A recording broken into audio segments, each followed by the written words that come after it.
In 1953, something invisible stalked the streets of Los Angeles, not in real life, but on movie screens across America. Phantom from Space became one of the strangest artifacts of Cold War cinema, a film that dared to show audiences nothing and somehow made them believe in everything. Today, we're uncovering 20 facts about this forgotten sci-fi oddity that prove sometimes the most invisible films leave the biggest impression. Number 1. The invisible alien that terrified audiences. The brilliance of Phantom from Space lies in what you don't see.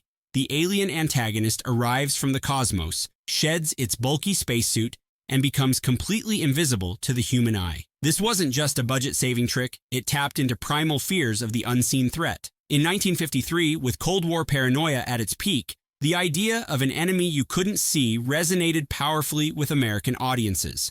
The invisible terror concept would echo through decades of science fiction, from The Invisible Man to Predator, becoming one of cinema's most enduring archetypes. But here's where it gets fascinating. The filmmakers had to make viewers believe in something they never actually showed.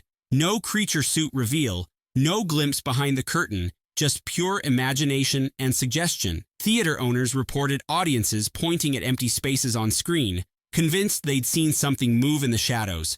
The power of suggestion proved more effective than any rubber monster costume could ever be. Number 2. Real government facilities were used.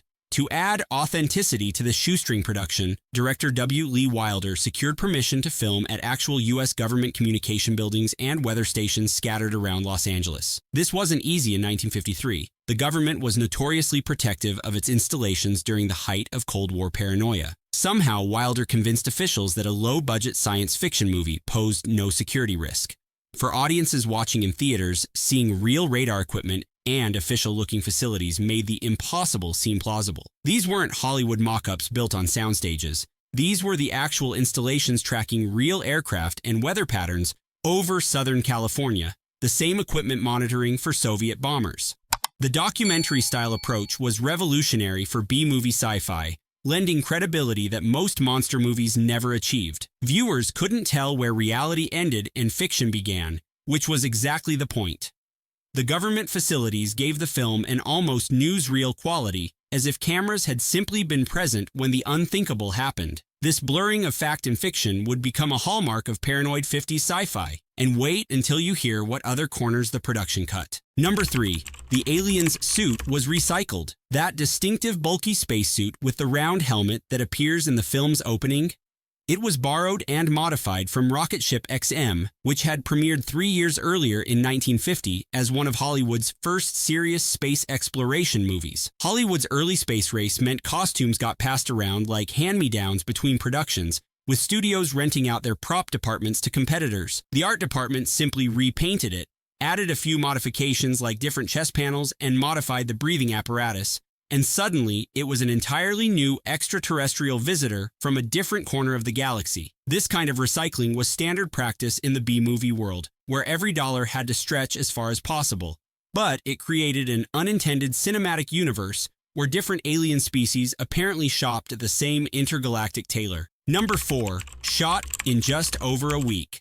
Here's the impossible timeline. The entire movie was filmed in roughly 7 to 10 days. Think about that for a moment. From the first shot to the final wrap, barely more than a week to capture every scene, every angle, every performance. Modern productions spend longer just on pre-production meetings. The crew worked with minimal sets, recycled props, and a schedule that would make contemporary filmmakers weep. Actors sometimes performed scenes on the same day they received their scripts, memorizing lines in the makeup chair or during lighting setups. There was no time for multiple takes. What you see on screen is essentially first-take filmmaking, which gives the movie its raw, urgent energy. Director W. Lee Wilder had to make instant decisions about every shot, trusting his instincts because there wasn't time for second-guessing. The cinematographer lit scenes while actors were still rehearsing. The script supervisor tracked continuity on the fly. It was controlled chaos that somehow resulted in a coherent, finished product.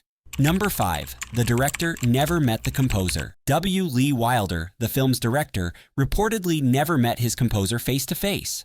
The entire musical score was delivered through a third party, mixed, and added to the film without any direct collaboration between the two creative forces. Imagine scoring an entire movie without ever discussing tone, pacing, or emotional beats with the director. Yet somehow it worked.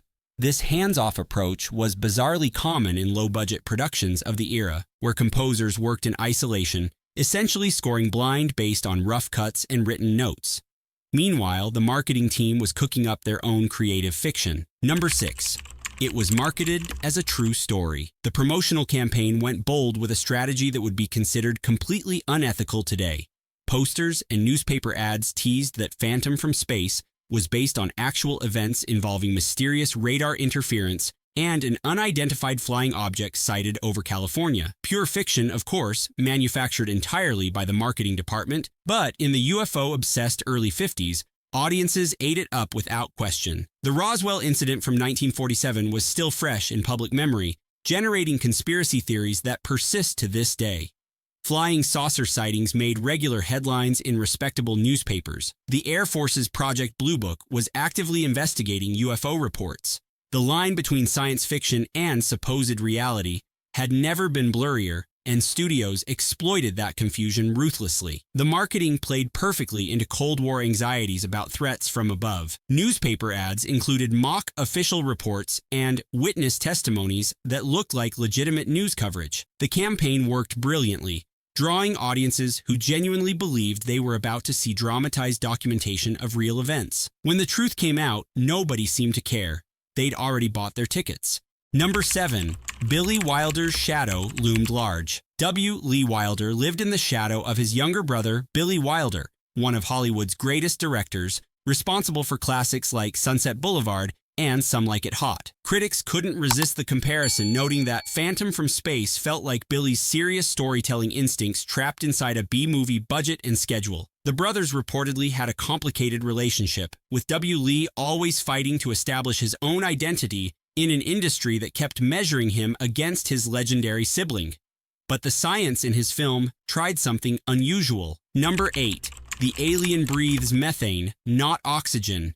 In a genuinely creative twist that shows someone actually thought about the science, the extraterrestrial survives on methane gas rather than oxygen. For 1953, this was remarkably sophisticated science fiction, acknowledging that life elsewhere in the universe might operate on completely different biological and chemical principles than Earth-based biology. Most alien movies of the era lazily assumed extraterrestrials breathed Earth's air just fine, walked around in our gravity without problems, and basically functioned like humans in rubber suits. Here, the atmospheric incompatibility drives the entire plot and creates stakes that feel scientifically grounded even within the B-movie framework. The alien carries tanks of methane like a deep-sea diver carries oxygen, a visual metaphor that audiences could immediately understand. When the methane runs out, the creature is essentially drowning in our atmosphere, suffocating on the very air we breathe.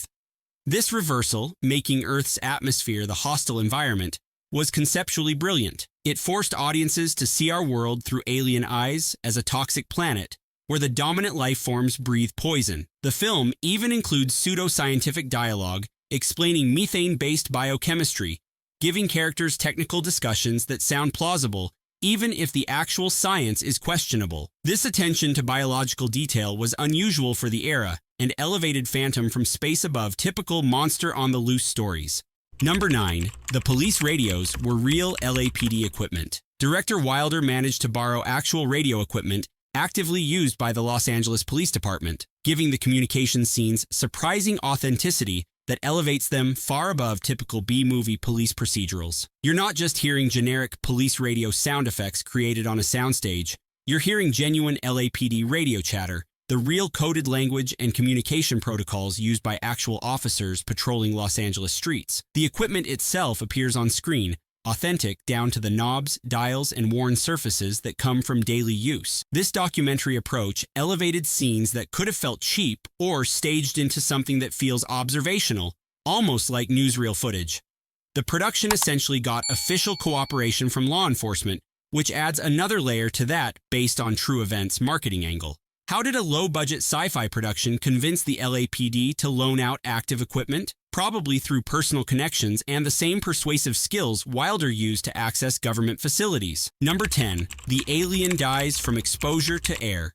No laser battle, no nuclear explosion, no epic confrontation between humanity and the invader. The invisible alien simply dies because it cannot breathe Earth's atmosphere, succumbing to the same atmospheric incompatibility that's been foreshadowed throughout the entire film.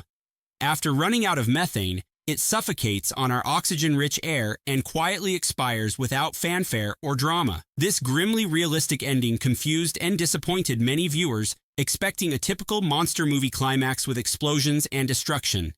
Instead, they got existential tragedy, a creature dying alone on a hostile world, killed not by human weapons or ingenuity, but by simple biochemical incompatibility. The alien never had a chance. From the moment it arrived, death was inevitable. The silence of its death emphasizes the loneliness and futility of its mission, whatever that mission might have been. For 1950s audiences accustomed to clear victories over alien threats, this ambiguous ending must have felt deeply unsatisfying. Some critics praise this downbeat realism, while others complain the movie just stopped rather than ended. Number 11. It borrowed sound effects from Destination Moon. Several audio cues, rocket noises, electronic hums, atmospheric ambiance, radio static, were lifted directly from Destination Moon, the prestigious 1950 space epic that set the template for serious, scientifically grounded science fiction cinema.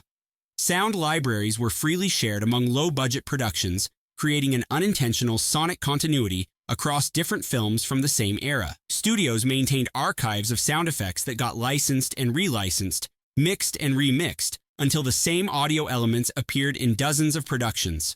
Audiences might not consciously recognize it, but their ears associated these sounds with real space travel and authentic science thanks to Destination Moon's prestige and Academy Award win for special effects. When those same sounds appeared in Phantom from Space, they brought that credibility along, making the cheaper production seem more legitimate by association. It was audio shorthand for authenticity, a way to borrow prestige through sound. This wasn't stealing in any legal sense. Studios shared resources freely as standard practice. But it's fascinating how sound can transfer meaning and authority from one film to another. Number 12. The Invisible Man scenes use simple tricks. How do you show an invisible creature moving objects when you have no budget and no access to sophisticated effects technology? Fishing lines and reverse photography, the same tricks magicians and silent film pioneers had been using for decades. The crew would film objects flying through the air normally, then reverse the footage to make it look supernatural and impossible. Doors would be pulled open on visible wires so thin the camera couldn't catch them, or at least couldn't resolve them clearly enough on the relatively low-resolution film stock of the era. Coffee cups would slide across tables on nearly invisible strings. Papers would flutter as if disturbed by an invisible presence, moved by crew members with careful timing just off camera. These weren't groundbreaking techniques. They dated back to Georges Méliès and the earliest days of cinema special effects. But they were executed with enough confidence and supported by clever sound design and editing to sell the illusion completely. The key was commitment. The actors reacted to empty space as if something genuinely terrifying occupied it, which made audiences believe through pure conviction. If the performances had been half-hearted, the tricks would have failed. But the cast fully committed to reacting to nothing, and that conviction transferred to viewers. The filmmakers gave them just enough visual suggestion, combined with performance and sound, to make belief possible. Modern viewers watching with jaded eyes might spot the wires and see the tricks, but audiences in darkened theaters 70 years ago saw magic. Number 13. It was filmed in the same studio as Killers from Space. Both Phantom from Space and Killers from Space shared not just a studio, but also sets, actors, and camera equipment in a logistical ballet of resource sharing. If certain rooms look familiar between the two films, there's a good reason. They're literally the same locations, just repainted and redressed with different furniture and props. That laboratory appears in both films with minor modifications. The office where scientists brief government officials looks suspiciously similar across productions. Even some exterior locations were shared, filmed from different angles to disguise the repetition. This was standard practice for small sci-fi studios in the early 50s, where productions overlapped temporally and resources got recycled constantly to maximize efficiency. Actors would finish a scene in one movie, change costumes, and immediately film a scene in another movie on the same stage. Camera equipment moved from production to production, rarely sitting idle. Even crew members often worked on multiple films simultaneously, solving problems on one set in the morning and different problems on another set in the afternoon. This assembly line approach meant individual films sometimes felt generic, but it also meant more science fiction movies got made on impossibly small budgets. Number 14. The script was written in 4 days. The entire screenplay was hammered out in less than a week, somewhere between 4 and 6 days depending on which production account you believe, to meet an impossible production schedule that had already been set before anyone bothered writing the actual story.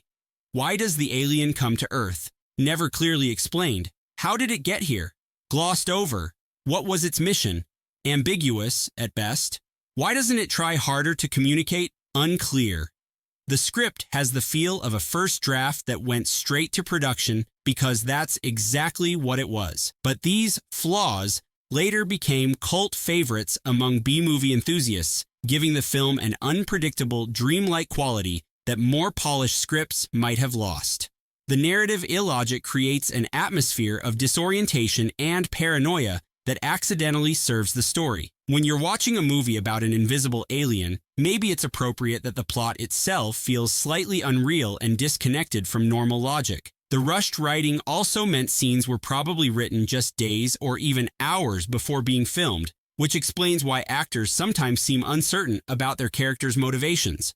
Number 15. The alien's helmet was made from a motorcycle gas tank. The creature's distinctive helmet?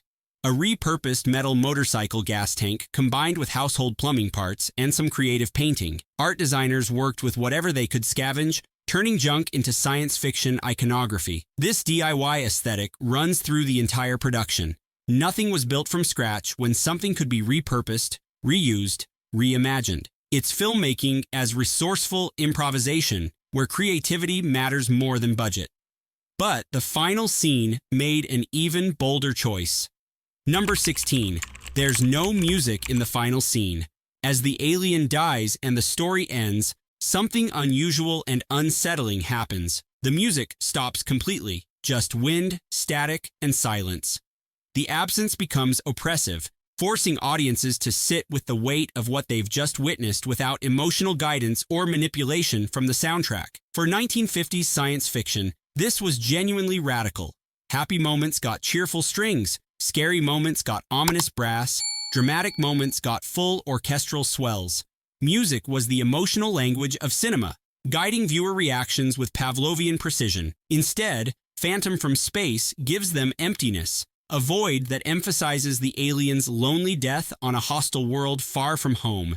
The silence also emphasizes the scientific observation aspect. These aren't heroes celebrating a victory. They're scientists documenting the death of an unknown species, possibly the only example of extraterrestrial life humanity has ever encountered. There should be no triumphant music because there's nothing to celebrate. Number 17. A woman scientist in 1953. Barbara Randall, played by Noreen Nash, works as an astronomer and actively participates in tracking and analyzing the alien presence. For 1953, this was notable. Most sci-fi relegated women to screaming victims or romantic subplots. Here, she's a competent professional contributing real expertise. The film doesn't make a big deal about her gender. She's simply good at her job. These small progressive steps in 50s B-movies often get overlooked, but they mattered. The film's look wasn't entirely by choice either. Number 18. Black and white by accident. The studio initially planned for color photography, but couldn't afford color film stock. Forced into monochrome by budget constraints, the production accidentally created something better. Black and white enhanced the eerie, documentary-style atmosphere and made the invisible alien concept work more effectively. Color might have exposed the cheap effects. Black and white became a stylistic asset. Sometimes the best artistic choices are the ones you don't get to make, but the film's legacy almost vanished entirely. Number 19. The film's rights were once lost. For years, Phantom from Space circulated as a public domain title because the original copyright paperwork was misplaced during a studio merger. Anyone could screen it, sell it, or release it without permission. This legal limbo ironically kept the film alive. It appeared on television constantly, got packaged into budget DVD collections, and became accessible to new generations. If the rights had been properly maintained, it might have disappeared into vault obscurity like so many other B-movies. Instead, it became democratically available, and its influence reached unexpected places. Number 20. It inspired a short episode in The Outer Limits. Fast forward to the 1960s, and The Outer Limits, one of television's most sophisticated sci-fi anthologies, borrowed heavily from Phantom from Space for an episode called The Invisibles. The concept of an invisible extraterrestrial, portions of the plot structure, even specific story beats made the jump from forgotten B-movie to prestige television. The Outer Limits writers understood what W. Lee Wilder had stumbled onto, that the invisible threat speaks to something primal in human psychology. The alien you can't see is always more frightening than the monster in clear view. Phantom from Space shouldn't have worked. Filmed in a week, written in days, assembled from borrowed pieces. But it created something strangely enduring about invisible terrors and lonely aliens. If you love forgotten sci-fi oddities, hit subscribe for more deep dives into cinema's strangest corners. The invisible history of film is worth seeing.